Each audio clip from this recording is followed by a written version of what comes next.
Alright everyone, here's my 2006 Mercedes E500 4MATIC. I've been having some oil consumption issues lately, on top of my oil sensor being broken. I'm going to go ahead and replace my oil sensor and hopefully fix my oil burning issues, which I believe to be the valve seals. So I kind of figured this out a few weeks ago, actually a long time ago. I didn't actually get any of this stuff until about a week ago.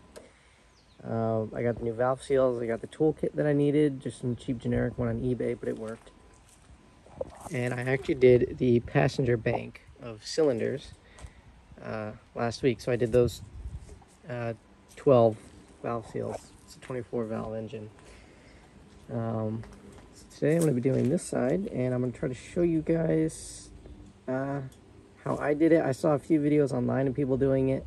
It's super easy to do without taking the cylinder heads off.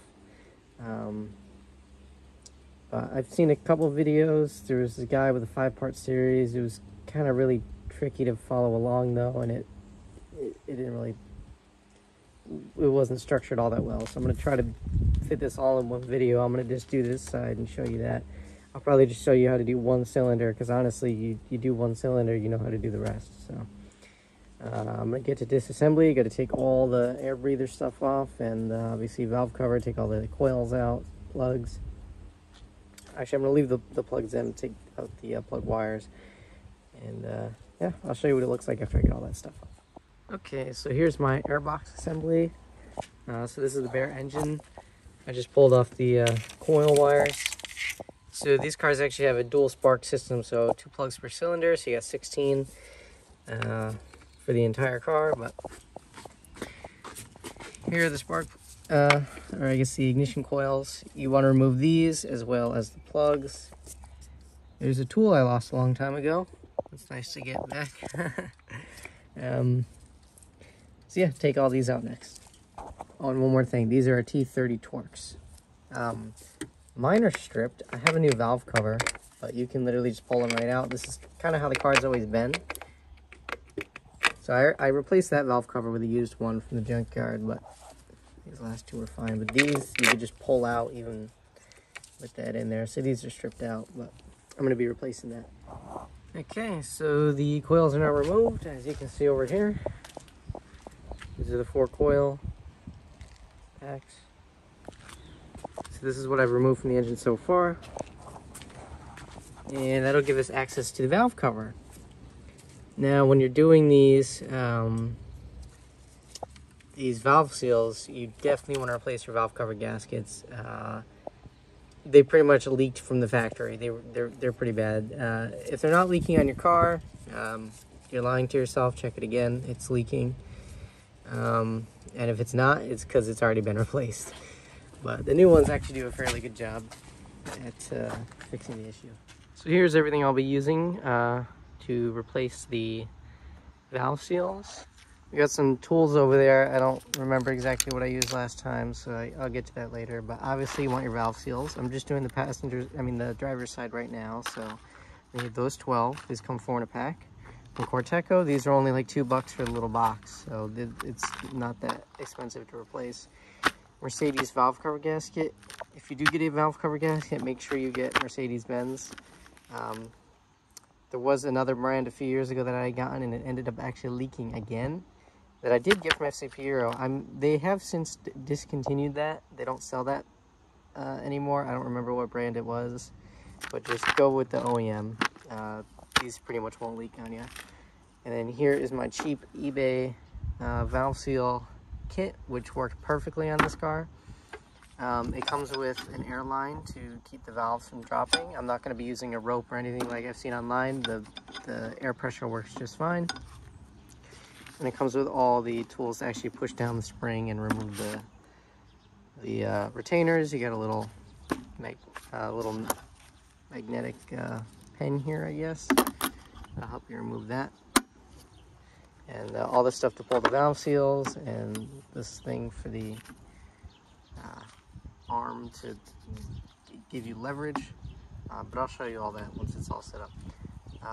Let's get back and I'll show you actually how to remove the valve cover and how to get to the valve train. Now, first step with getting this valve cover off is you're going to want to remove the PCV hoses. One thing that you probably want to do if you've never replaced these when you're doing the valve seals, since you got to take off the valve cover, these are pretty much guaranteed to break on you. I replaced these a few months ago, so they're pretty much brand new. Actually, they are brand new, all of them. This one especially, they pretty much turn to plastic, and they're going to break on you if they're original, no matter the mileage. So probably get yourself a set of those, but you want to remove these, and you could go crazy and probably take off this fuel line, but I'm going to be leaving that in place because I'm not about to do all that. And just go around and remove all of these. I believe it's E10. Yep, go around, remove all these E10s. If you like to live on the edge, you can use a 8mm and take all of those off, and that'll give you access to the valve train. All right, so I went ahead and pulled out all of the bolts, as you'll see here. There's 4 long ones. We have these 6 short ones here, technically 7. Just this last one has a little bracket on it. When you guys do the job, you'll see that one in the back with the bracket on it. This is the same as one of these, so it doesn't matter if you mix up the bolts here. Just don't mix the long and the short ones. All the short ones are the same size. I just left that with that. So now, if your valve cover is original, it's probably going to be stuck on there pretty good, so try to leverage it off. This one isn't that bad. You see, I'm going to pull it off the rest of the way. I got to get that last hose off, and you'll see the valve train. All right, and here's the valve train of the M113. Okay, now here is the valve cover.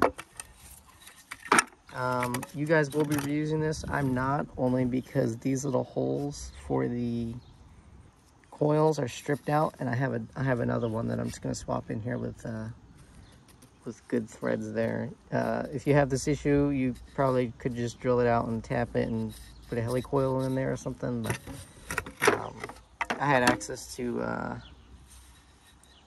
new valve cover. And then here's the gasket I already took off of it. These are probably the most common oil leak on these cars, engine oil leak, besides the rear main seal. So yeah, I won't be reusing this. I'm just going to be taking the oil cap, and so next what we want to do is remove all of these little T10 screws, kind of like the valve cover, but you want to do these in a specific order, kind of like when you're torquing a head down. This valve train comes off in a specific orientation. I'm going to look it up, but pretty much you do 1 bolt there and something like that. So I'm going to just look up the work instruction for that. Okay, so I went through and zipped down all the bolts, make sure they're all loose. And once they are, you can literally just lift this whole valve train out. So I'm going to turn off the camera and pull it out. All you got to do is literally just lift up on it. Once all these bolts are out, make sure they're 100%. Sometimes it might kind of go back in there a little bit. Might be a little tricky at first, but once you get it, it'll come right out. Okay, so I just lifted it out. The valve train came right out, and now you can see the camshaft. And obviously, where we want to be right here at the springs there.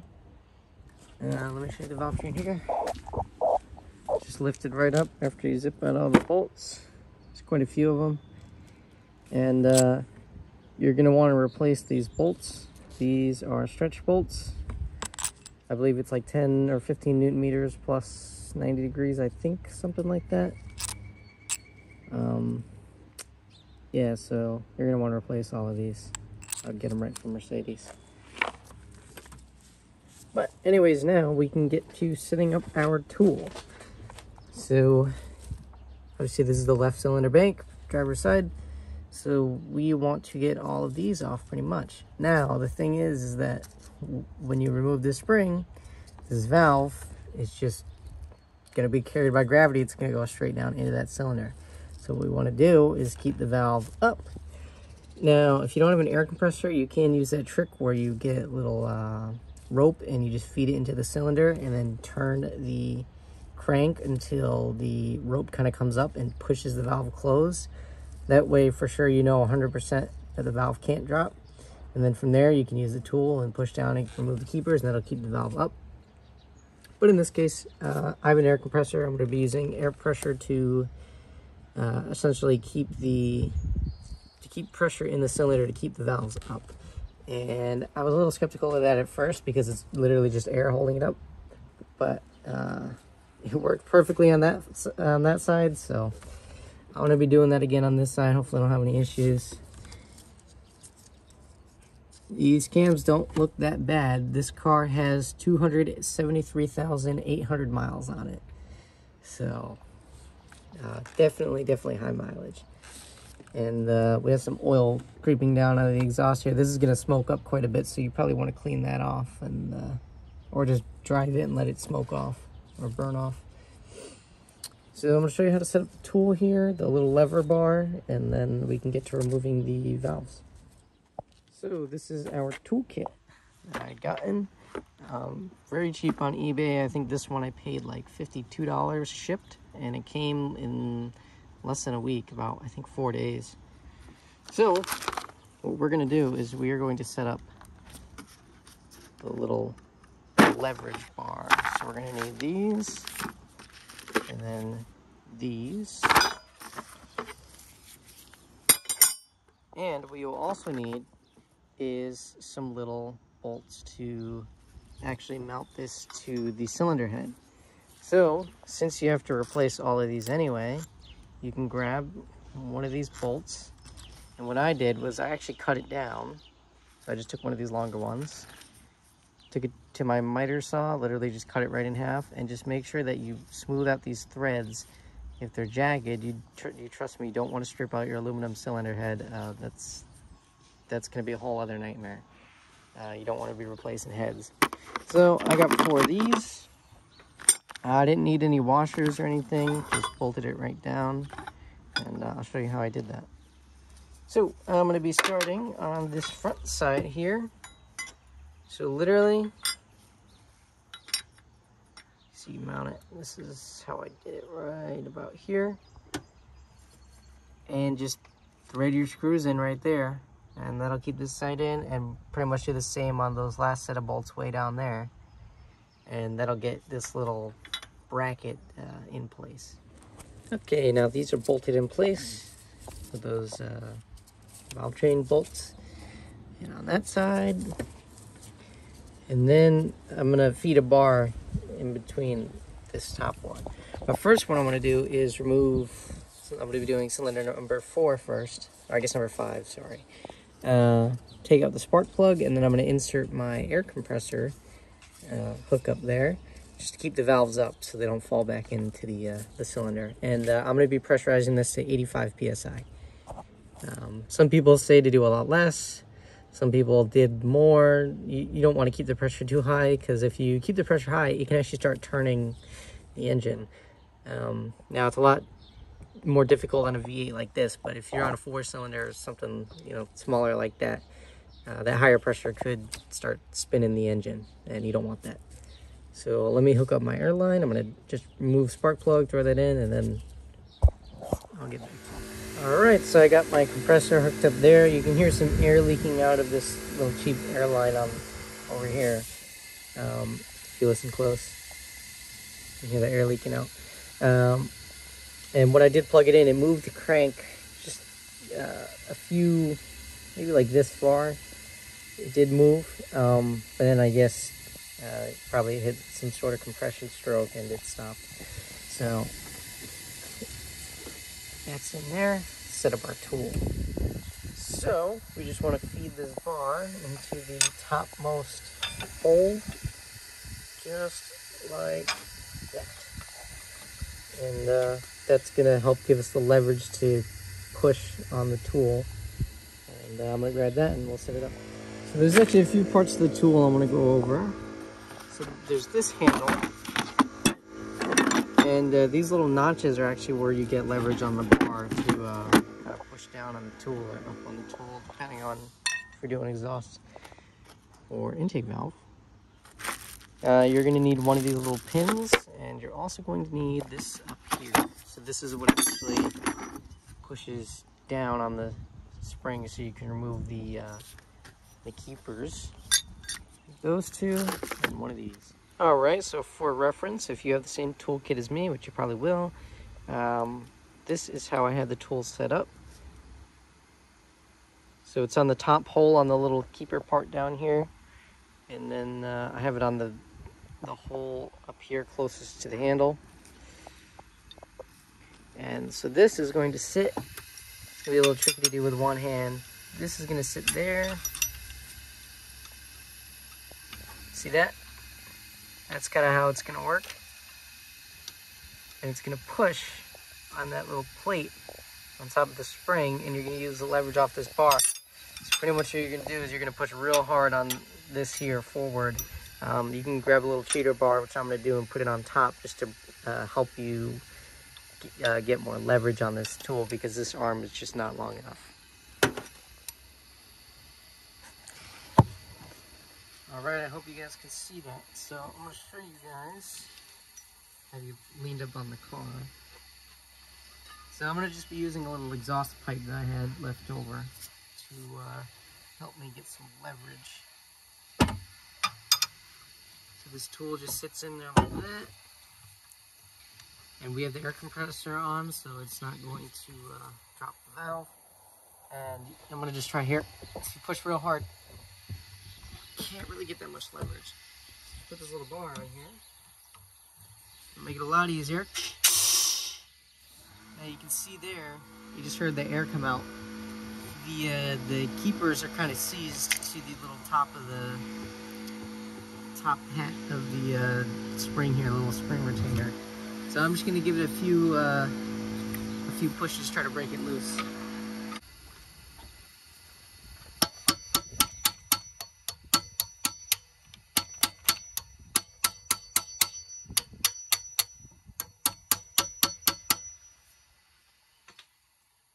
Alright, so I just give it a few taps with a hammer. I didn't use the socket.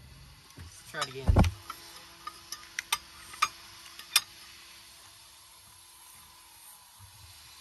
Alright, perfect. So I hope you guys can see that. As I'm pushing down, the spring is going down and the retainers are staying up, the little keepers. So what you're going to do is you're going to push down like this and just get your little magnet in there and remove the keepers.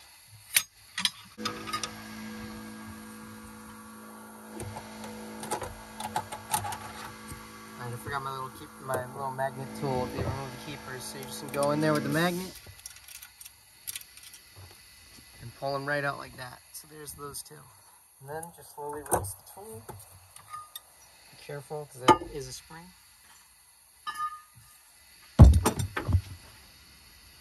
And just like that, there's the spring.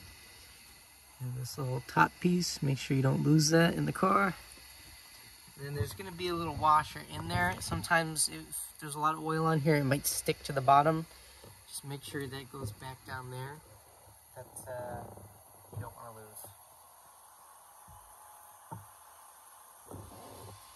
So now we're going to set our little spring aside, and I'll show you actually inside of here where the valve is.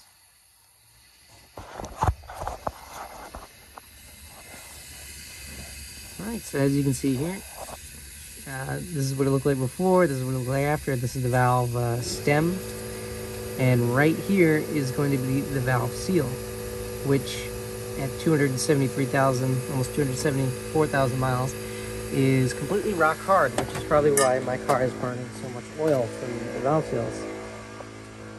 So what you're going to do is, there's a couple here, these are both the same size, just one of them is angled. The angled one is super helpful for getting the exhaust side, because that's way down in there. But we can just use this one for the intake, because there's enough of them. So what you're going to do is just use these little things. And you're going to basically clamp on. Make sure you're just clamped onto the seal. Just give it a little tug. And as you can see, here's our old valve seal. And I'll show you it in comparison to a new one.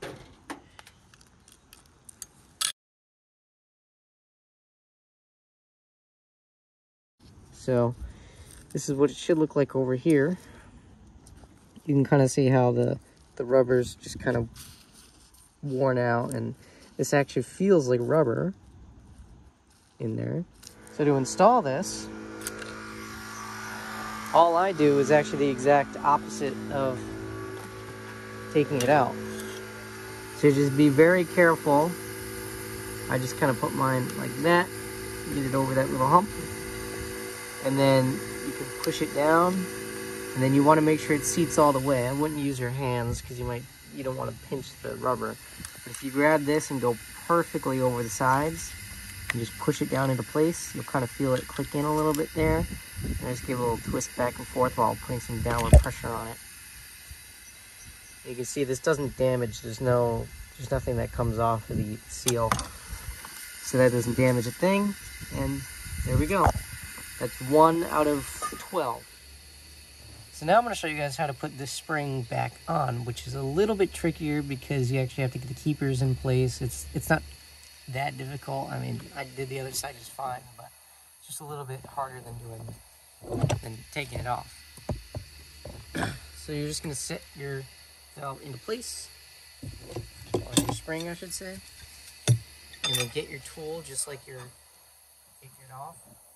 Just make sure you don't accidentally push down onto, when you're pushing this down, make sure that the valve stem is right in the middle. You don't want to accidentally push down on the valve stem with the corner of the spring here, because that can actually push down the valve, break the air pressure, and then cause the valve to fall into the cylinder, and that's not going to be a fun day if you do that. So while you have your tool set up, just make sure you have your, I'm going to take them off of the magnet and just set them aside here so I have easy access to them. You just want to make sure you're able to grab your little keeper so you can put them in place once you get your tool set up correctly. Sorry if you guys hear the air compressor turning on constantly. I just have a little tiny air compressor. Okay, so we have the tool all the way down, and what you're going to do is you're going to take the little keepers, and you're just gonna put them right in place. They don't have to be perfect, because as the spring comes up, they'll kind of conform to the valve stem, and they'll find their way into their spot.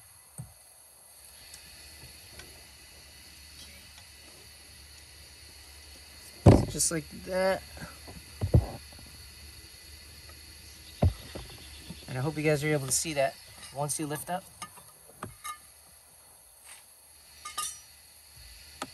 They kind of just go into place. So this is the one we just did. And you can just give it a couple little taps with a hammer just to make sure that these are fully seated in place, so you don't have any issues later. This should be fine though. I'm just going to tap it a couple times and then just work my way onto the next. And then we'll get down there. Alrighty, so I just got this one done, put the new seal in there, and this is actually the valve seal that came out of that one. But it's definitely worn.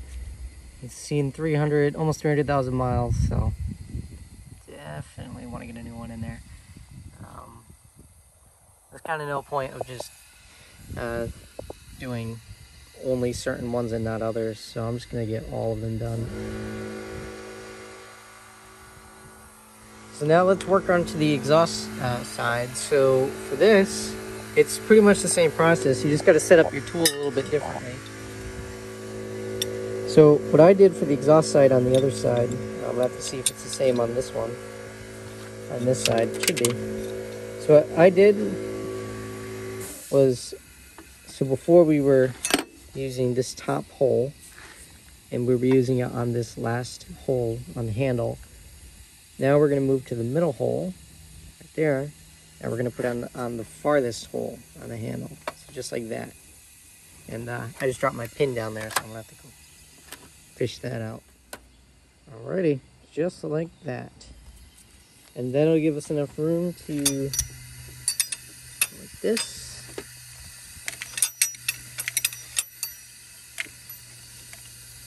And put it right on there. And instead of pushing on the tool like before, we're actually going to be pulling on the tool.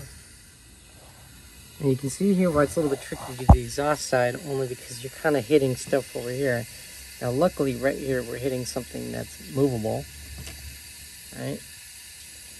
This little AC line, and we're pretty much right up against it, but it's a little harder when you got a wall here that you can't move at all. So you gotta kind of finagle the tool in there, and it's a little tricky.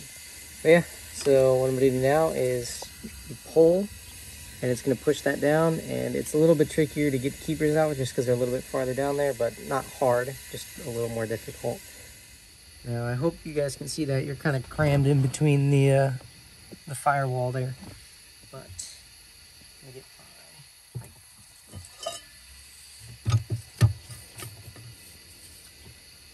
And just like the other side, we'll pull down and remove the keepers. See, not tricky at all. And then just release, and that's going to relieve the spring pressure, spring tension. And then just remove it.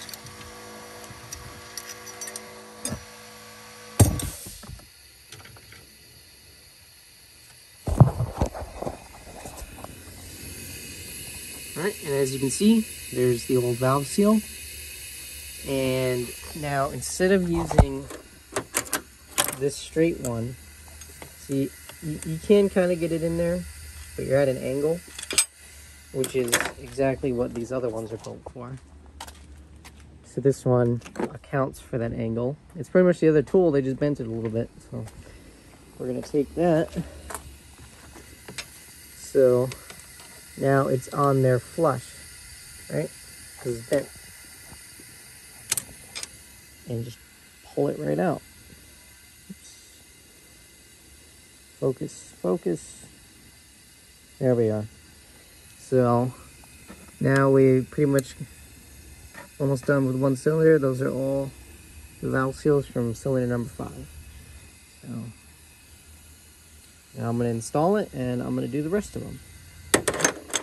Now I just did something that hope none of you do, but it's probably gonna happen. It's pretty inevitable, and that is I lost one of the keepers. I put the keepers in there, released the tool slowly, and one of them just fell out somewhere down there in the engine bay. So now instead of trying to look for that for an hour, I actually kind of thought of that, and I bought a bunch of extras from Mercedes. These are just these little keepers. They're like $2, I think, per keeper, which is pretty expensive for this little teeny sliver of metal. But that $2 is saving me from a huge headache, so it's kind of worth it. I actually ordered 6 extras. You can see I have 4 here, so I already used 2 of them on this side, which just saved me a whole bunch of time, so I don't have to go through and look at them. So that keeper is actually in there, so I gotta press it back down on the spring again and install this keeper. These exhaust sides are just super tricky, and the tool kind of slips sometimes because it's a tight fit in there. So yeah, get a few extra keepers. I spent $12 on 6 extra. $12, and that's just gonna save you a ton of headache.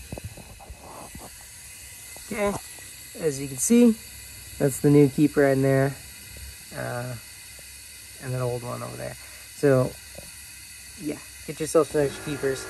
I'm now completely done with cylinder 1, and now I'm going to disconnect my tool and unthread this and onto the next spark plug hole. Just keep in mind you have 2 spark plugs per cylinder, so keep 1 spark plug in per cylinder, and then on the other one put in the tool here. Now's a good time to check your spark plugs. This one is pretty old, but it's been working fine.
Okay, so we got all of them done.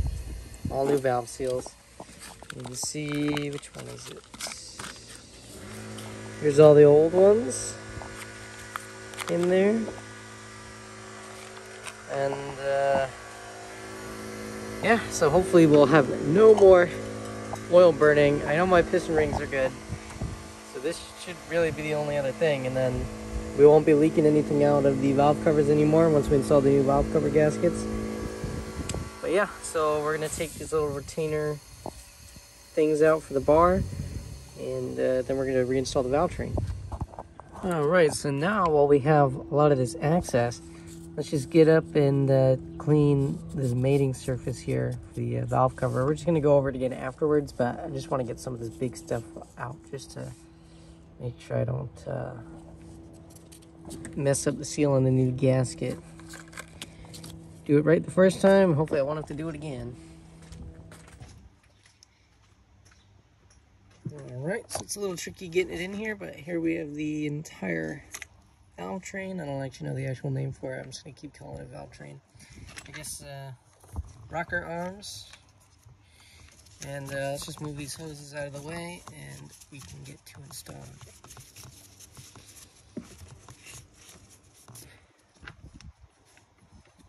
Make sure your camshaft is seated in all the way.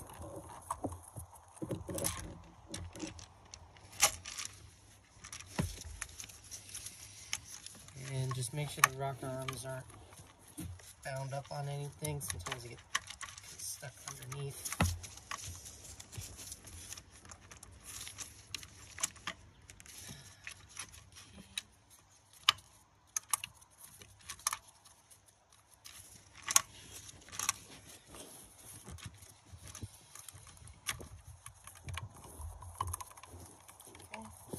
Lift up on them a little bit, just make sure none of them are kind of seized on anything or stuck.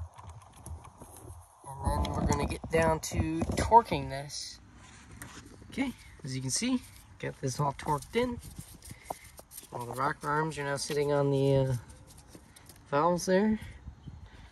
And we're going to do a little bit of cleanup down here, and then it's time for the valve cover. Okay, so this is the old one that was in the car with the stripped out holes for the ignition coils. Very important, new valve cover gasket. I said this in the beginning, I'm going to say it again now. Replace it 100%. If you don't, well, I don't know why you're doing valve seals. But yeah, so let's throw on the new one. And I'm not going to show that because it's literally just drawn on a seal, and then we're going to install it in the car. Alright, so brand new valve cover gasket. Let's get that thrown back on. Alright, so we're going to zip all these bolts back in. Don't forget this one with the bracket. Goes right back here. Definitely want to put that back in place. Honestly, couldn't tell you what it's for, but it was there, so we're going to keep it there.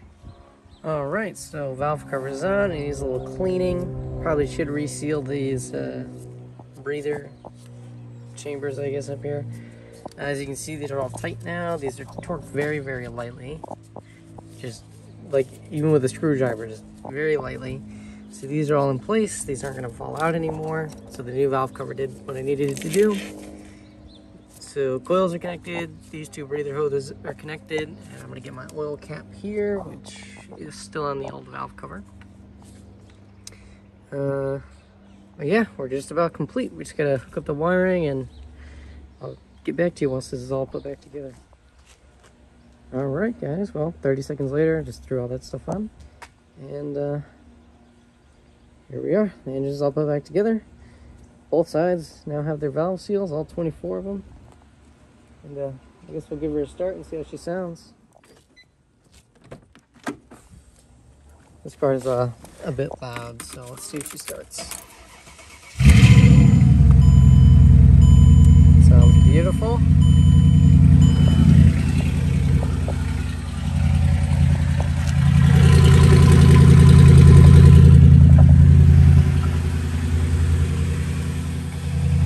Surprised there's no oil in there, just from getting in through the spark plug holes and taking all the seals off. Sounds amazing though. Alright, so that's going to be it for today's video, guys. Thank you for staying till the end and watching all the way through, if you guys did. But this actually ended up curing my oil consumption issues. No more blue smoke out of the exhaust when taking off from a stop sign or after idling for a long time. When I start the car in the morning, no more blue smoke. So this should also work on the M112 engines as well as the M113 that I worked on. They're pretty much sister engines, just V6 and V8. So if you have any of those models that use the M113 or M112, like the E320, you get the E500, you got the S430, S500, anything that ends in 320 or 500 with the M112 and M113 engine. But thanks again, guys, and I'm gonna go enjoy driving my car without burning any oil.